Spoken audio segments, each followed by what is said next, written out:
We'd like to thank the UN Secretary-General, Antonio Guterres, for his assessments of the developments in northern Ethiopia. We also welcome the participation in today's open briefing of the Permanent Representative of Ethiopia to the UN, Taye Selassie. The Russian Federation is carefully following the military and political developments in the region. We regret that the unilateral humanitarian ceasefire announced at the end of June by Addis Ababa was broken. Units from the Tigray People's Liberation Front continue fighting, establishing control over a series of regions, not only Tigray, but also in neighbouring regions of Afar and Amhara, previously untouched by conflict. Of particular concern are attempts made by Tigrayan forces to cut off humanitarian assistance routes, including their taking control of the strategic highway linking Ethiopia and Djibouti, which threatens to worsen an already complex humanitarian situation and increasing flows of refugees and IDPs. The humanitarian situation in the region remains indeed tough. At the same time, the federal government is continuing to make significant contributions towards alleviating it. We welcome the efforts of the Ethiopian authorities recently getting a humanitarian convoy from the World Food Programme through to Semera.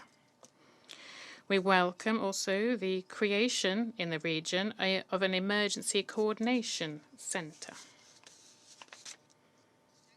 We hope that its establishment will help implement the plan to send to Tigray 100 lorries carrying humanitarian assistance every day, and also resolving the situation of Eritrean refugees who are in particularly dire straits. We are convinced that in order to address this situation, it is necessary, first and foremost, to depoliticize the North Ethiopian humanitarian file. Providing humanitarian assistance in the context of the ongoing political standoff and the toxic media atmosphere has little chance of success. Nor can we agree with the bias in public focus in the work of humanitarians in Tigray. When providing humanitarian assistance, it's important to pay attention to other regions too, including Amhara, Oromia, and Somali, who also have significant humanitarian needs.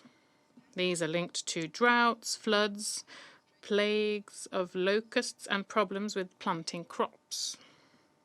The basis of these efforts should remain UN General Assembly Resolution 46182 and the UN Guiding Principles on Humanitarian Assistance. We call on OCHA to pay particular attention to establishing privileged and constructive dialogue with the federal government.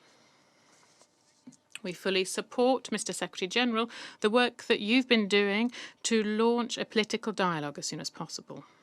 We are convinced that this dialogue should be led by Ethiopians themselves, with the support, first and foremost, from the African community.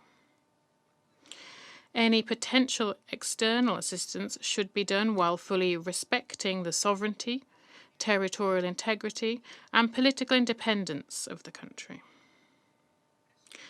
In June's elections in Ethiopia gave convincing proof that the federal authorities can unify the Ethiopian community. We are convinced that they can independently work towards normalizing the situation and generally put the country back on the right development trajectory. Our African partners and the international community should simply support these efforts of the Ethiopian government. We'd also note in this connection the appointment of the High Representative of the African Union and former President of Nigeria, Obasanjo.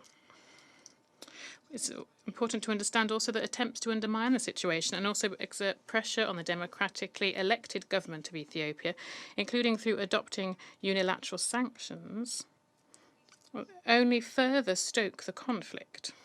Equally, nor will the crisis be solved by discussing it at the Security Council.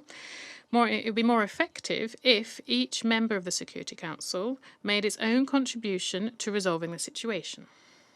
The emphasis should be on quiet diplomacy and bilateral channels of privileged communication. The Russian Federation is ready to ensure this. Thank you for your attention.